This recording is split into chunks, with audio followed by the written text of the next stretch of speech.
আমি কখনো আপনার জন্য শান্তিতে ক্লাস করতে পারিনি, করে নিয়ে আসছেন। ফ্রেন্ডদের সাথে ঠিকভাবে আড্ডা দিতে পারিনি, সেখান থেকেও নিয়ে আসছেন। ইম্পর্টেন্ট কথা বলবেন, তাই না? এগুলো ইম্পর্টেন্ট কথা। একটা ছেলেকে 2টা বছর অপেক্ষা করানোর পরে তার হাতে বিয়ের কার্ডটা ধরায় দিচ্ছেন, এটা ইম্পর্টেন্ট কথা? বলেন, কাইছেন কেন বলেন না? কথা বলেন না, জায়গা তুল গেল। এই ইম্পর্টেন্ট কথা।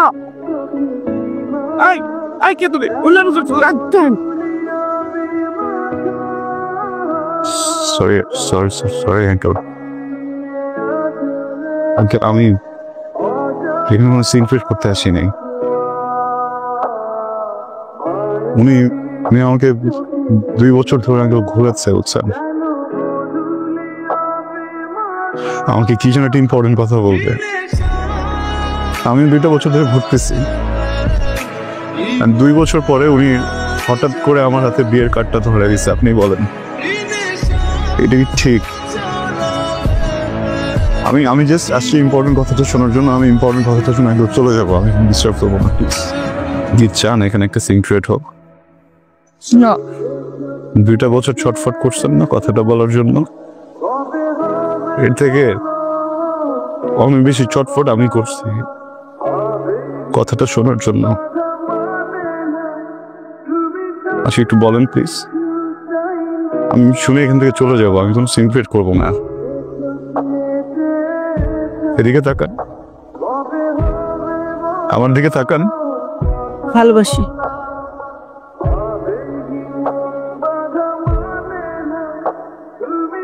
আমি তোমাকে ভালোবাসি।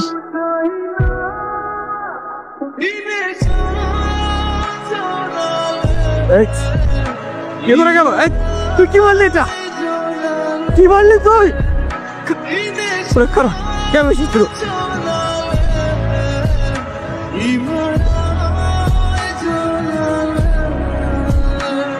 ইম্পর্টেন্ট কথা শুনলা তো না?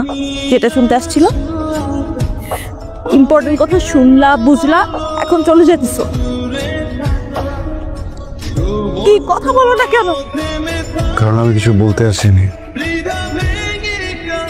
শুনতে আসছিলাম। শুনে ফেলছে, এখন তোর কোনো কাজ নাই। স্টুপিড তুমি, কথায় বুদ্ধি নাই? হ্যাঁ, কিছু বুঝো না? দুগুলা মানুষের সামনে আমার ফ্যামিলি, বরপক্ষের লোকজন সবাই শুনছে ঠিক কি বলছি, সবাই শুনছে। তারপর আমার বিয়ে হবে তোমার মনে হয়? আদৌ বিয়ে হবে? সরি, ভালো থাকবেন। ওকে, ফাইন।